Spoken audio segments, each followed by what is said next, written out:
I'm sure you have heard a lot about General Soleimani from the mainstream media and his alleged crimes against the Americans in the Middle East.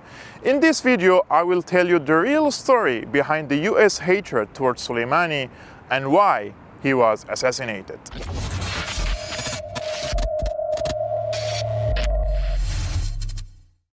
First of all, the allegation made by the mainstream media that Soleimani is responsible for killing more than 600 soldiers in Iraq is completely fake news. The source of this allegation is the Pentagon. The same source that lied on Iraq's WMD wants you to believe that Soleimani supported groups in Iraq that killed American soldiers after the illegal occupation of Iraq in 2003. So firstly, the US occupation of Iraq was illegal according to international law, and any agreement with successive Iraqi governments after the occupation should be considered null and void. And secondly, the Pentagon is made up this allegation to demonize Iran during the era of George W. Bush and put Tehran in Washington's Axis of Evil list, despite the fact Iran and Soleimani were cooperating with US back then in order to fight Al-Qaeda in Afghanistan. So let's go back to the real reasons behind the US hatred towards Soleimani.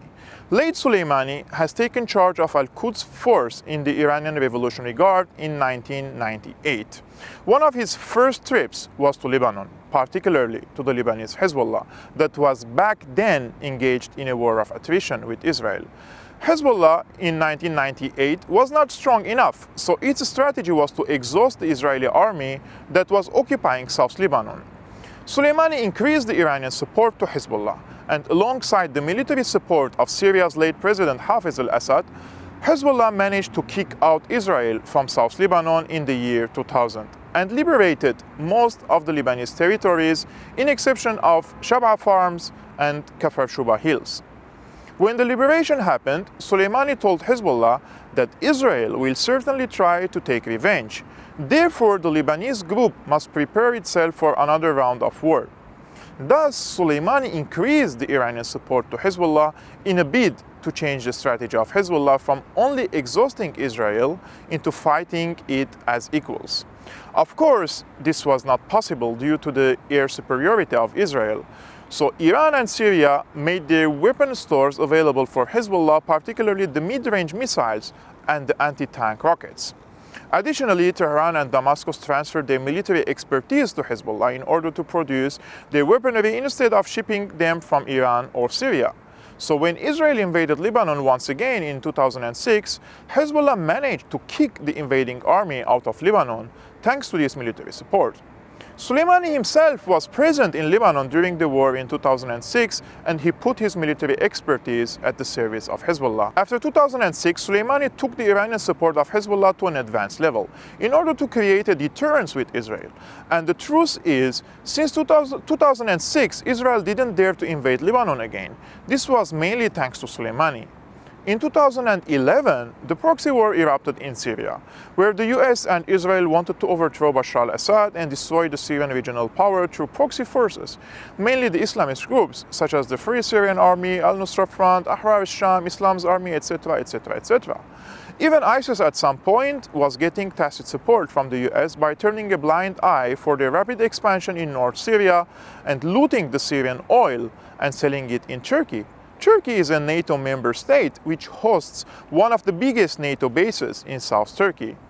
Former Foreign Minister John Kerry once said in a leaked audio conversation with anti-Assad activists that the US was watching the expansion of ISIS because they thought the existential threat of ISIS on Assad will force him to compromise. But Soleimani rushed to Damascus, organized thousands of well-trained fighters, and himself commanded the fighting against ISIS and Al-Qaeda. Soleimani's impact on the war on terror was tremendous, and he foiled the US plot in Syria. The same thing happened in Iraq, where the US had a similar plan in destroying the Iranian influence in Iraq through ISIS. And let's not forget that when ISIS was advancing towards Erbil in order to commit genocide against the Kurds as it did against the Yazidis, it was Soleimani who rushed to help the Kurds and other minorities such as the Assyrians through the Iraqi Popular Mobilization Forces. Now, in conclusion, although the US claims that it has a mutual ground with Iran, which is fighting Salafi terrorism, it is the US who used terrorism against Iran and its allies in the region. And Soleimani's role was essential in defeating not only terrorism in Syria and Iraq, but also stopping the expansion of Israel in Lebanon and Palestine, particularly in Gaza.